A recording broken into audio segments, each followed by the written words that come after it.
Now that I've done all these videos on Chibsons, ultimately there's one more that has to be cut before I can move on from this topic in that, well, if you're out there, can you actually spot the difference between a fake Chibson and a real Gibson?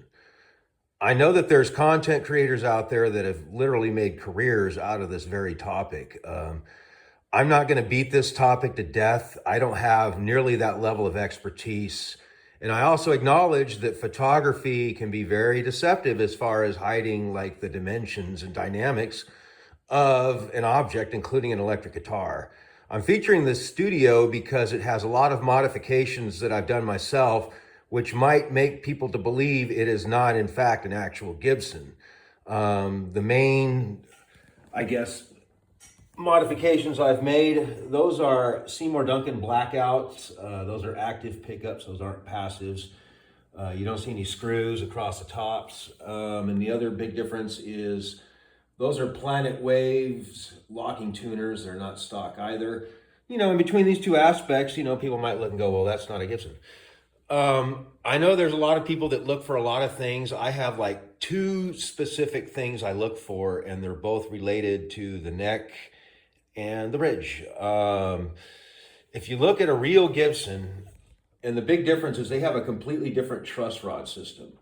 There's always going to be a gap between the truss rod and the nut on a Gibson. It just sits higher.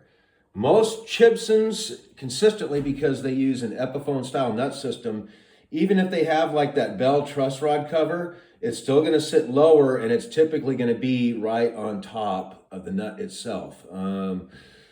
That's like one of the things I will always look for between a Chibson and a Gibson. The other thing is the bridge.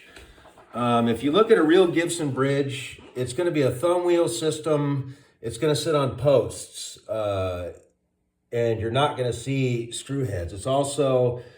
I used to also rely on the wider bridge, which is a Nashville style, but I've seen those and they're starting to get wider, so they've kind of wised up to that. But the one thing they can't hide on their bridges, it's always going to typically be a flat-headed screw.